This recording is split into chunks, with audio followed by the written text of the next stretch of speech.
Eh bien, salut à tous, ici Adrien D. Aujourd'hui, on est le dimanche 7 avril 2019. Vous voyez ici, on a affaire à un Latitude E5500, donc de la marque Dell. Vous voyez strictement rien, mais c'est pas grave. Au pire, on peut vous mettre un petit peu de lumière. Voilà, un Dell Latitude E5500, vous voyez. Donc c'est mon portable 15 pouces que j'utilise pour me balader tranquillement, aller emmener des photos en famille ou dans les groupes d'utilisateurs de logiciels libres. Et pourquoi je vous montre ici avec cette caméra, eh bien le Dell Latitude, hop, voilà, on va essayer d'éviter de vous montrer ce qui se passe à côté, voilà, hop. Pourquoi je vous montre ce PC portable là? Eh bien c'est parce que vous voyez ici, il y a une Calculate Linux qui est installée dessus. On est sur l'écran de connexion et en fait, si je me connecte ici, hop, voilà, vous allez voir que c'est la fameuse CLDG. Coucou, c'est la Calculate Linux Desktop avec l'environnement de bureau GNOME. Et oui, celle dont je vous ai fait la vidéo dans une machine virtuelle. Et en fait, ici, je veux juste vous montrer que sur une machine réelle, voilà, on va ajuster l'écran, sur une machine réelle, eh bien, ça fonctionne très bien. Donc hop, ici je vais lancer terminal, voilà, hop, je vais vous lancer le terminal, je vais vous mettre ça en énorme pour que vous puissiez voir en fait, oula, donc vous voyez déjà le son fonctionne, ça y a pas de souci, hop, voilà. Donc c'est vrai que GNOME c'est quand même un environnement de bureau que j'adore et honnêtement sur PC portable quand on n'a pas de souris c'est quand même trop de la balle. Regardez, on fait un petit free-m ici pour vous montrer la mémoire utilisée. Donc vous voyez ici que, alors là ça se met juste sur une ligne, voilà. Vous voyez ici qu'on utilise 501 mégas de RAM sur le système, donc système installé, 500 mégas de RAM avec GNOME, c'est quand même royal. Donc je vous enregistre cette vidéo avec malheureusement mon téléphone mobile puisque le PC n'est pas capable vu qu'il est âgé de 2008, il est 2008 donc il a 11 ans ce PC, c'est pas fluide quand j'enregistre une vidéo directement avec un logiciel. Et d'ailleurs si on cherche OBS, voilà, OBS il me fait cette petite erreur, ah bah non je l'ai même supprimé, il me dit que mon GPU n'est pas compatible pour enregistrer. Voilà, donc ici vous voyez donc le GNOME ici, donc là je vais vous remontrer là, hop, rapidement, toc, donc hop, voilà, qu'il s'agit bien d'une Calculate Linux, hop, alors je vais aller par là, hop, détail, voilà, donc GNOME 3.30.2 sur Calculate Linux ici, vous voyez. Donc c'est vrai que ma machine elle n'est pas très performante, vous voyez ici, c'est un Core de Duo T7250 à 2 GHz avec une carte graphique Intel intégrée, donc vous voyez c'est pas quelque chose de très puissant. Cependant vous voyez quand il y a les effets ici ou quand on affiche par exemple les applications, regardez, hop, voilà. C'est quand même plutôt fluide pour du GNOME. Alors ici, les applications, je ne vais pas les présenter puisque je vous les ai toutes présentées dans la machine virtuelle. Donc ici, juste un petit truc, c'est que j'ai fait un petit peu de ménage. Voilà, la mise au point elle est mieux. Hop, EXCLDG, voilà, j'ai fait un petit peu de ménage, c'est-à-dire que ici, dans le Adrien CLDG config, vous voyez donc je suis à la version 18 révision 19, je m'amuse beaucoup, 19e révision déjà des fichiers de configuration. Et en fait vous voyez ici il y a un useFlag Games. Donc ce useFlag Games qui est désactivé par défaut vous permet de ne pas installer les jeux de GNOME.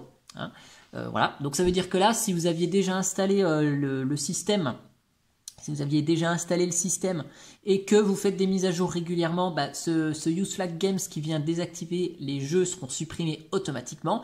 Après, vous pouvez activer dans le fichier de config de votre choix, dans package.use, vous mettez virtual Adrien CLDG config espace games, vous activez le useFlag et le fichier de config va se mettre qui va bien pour que à la prochaine mise à jour vous ayez les logiciels de type jeu de GNOME installés. Voilà, donc c'est à dire que plutôt que de jongler avec 150 paquets différents, c'est ce paquet Adrien CLDG config qui aura toute sa personnalisation, donc on pourra activer les jeux ou non.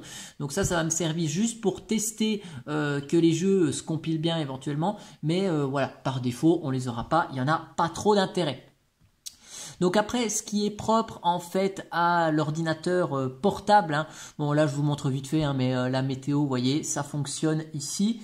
Voilà, donc il y avait la météo qui allait bien. Sinon, si je remets Dijon, hop, Dijon, France, hop, voilà.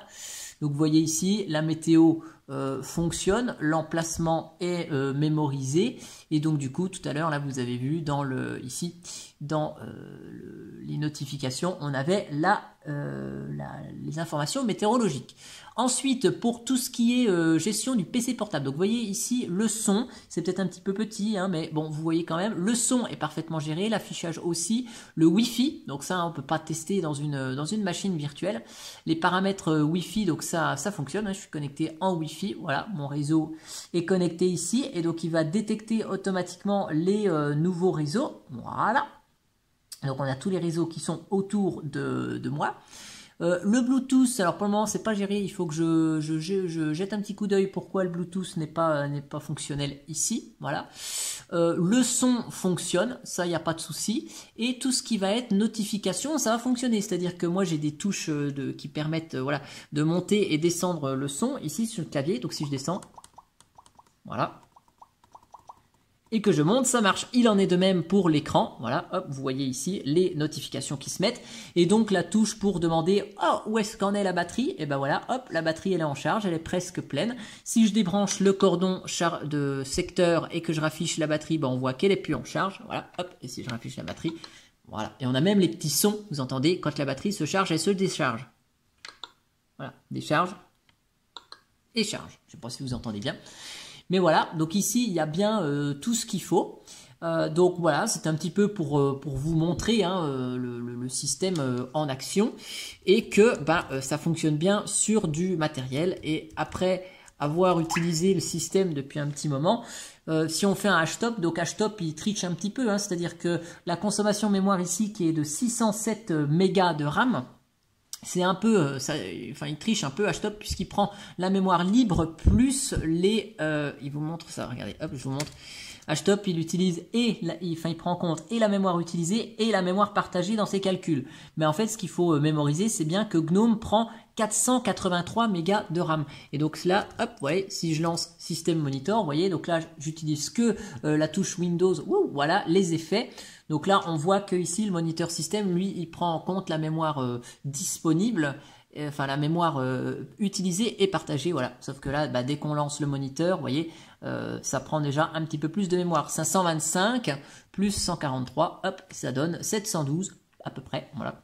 Donc vous voyez, on est quand même sur un GNOME qui est relativement léger en lui-même tout seul, hein. Donc on bat largement GNOME de Ubuntu et de Fedora qui est très lourdingue par défaut. Et pourtant j'ai bien toutes les applications. Hein. C'est-à-dire que ici, si je vais dans hop, application, voilà, hein, l'agenda je l'ai ici, voilà, il est là, hein, l'agenda, hop, voilà. Donc il est bien existant. Évolution, hein, qui est le courrieleur, voilà. Il est disponible ici, donc je vais fermer juste l'agenda qui est là derrière. Voilà, on a le courrier électronique évolution. Alors là, j'ai pas de compte, mais vous voyez, il est disponible et il est fonctionnel. Donc ça, il n'y a pas de souci. Donc vous voyez, on a bien un GNOME avec toutes les applications complètes. Alors ici, on a quand même une Calculate Linux qui est, j'allais dire, on va dire comment ça, qui ressemble à vraiment à GNOME. Et donc, les Calculate Linux, elles ressemblent pas vraiment à ça en vrai. Hein. Calculate Linux, ça ressemble à ça. Voilà, donc, tac, voilà. Si je vous prends ici ce à quoi ressemble Calculate Linux, et toutes les éditions de Calculate Linux d'ailleurs, elles ressemblent toutes à la même chose, c'est-à-dire avec une barre en haut et un dock en bas. Voilà, ça ressemble à ça, une Calculate Linux. Voilà. Donc, ici, la barre en haut, hop, et le dock en bas. Donc pour ce faire, je vais essayer hein, de travailler là-dessus avec les prochaines ISO, mais j'ai déjà commencé à travailler. Et donc si on cherche dash to quelque chose. Voilà, on a des extensions.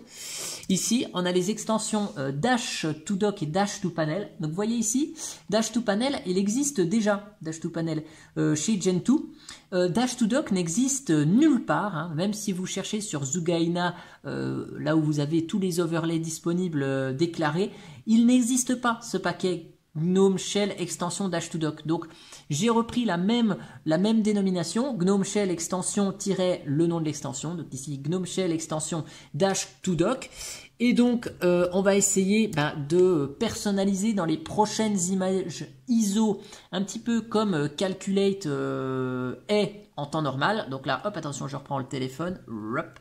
Voilà, donc c'est-à-dire qu'on va essayer de le personnaliser de cette manière, c'est-à-dire avec ici l'extension, par exemple, application menu, pour retrouver le menu ici en haut traditionnel, j'allais dire voilà, un menu traditionnel, et ici donc le Dash to Dock qui permettra donc voilà de mettre un dock en bas. Voilà, je vais vous supprimer le terminal qui est derrière. Voilà, donc pour avoir le dock en bas.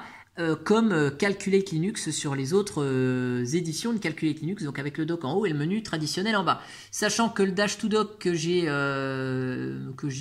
packagé, hein, il semble fonctionner pas trop mal d'ailleurs, voilà, ça semble marcher pas trop mal. Donc il va falloir que je vois comment personnaliser ça au démarrage et au premier lancement, voilà. Et puis dans le Dash to Dock, tac, voilà, je vais revenir ici.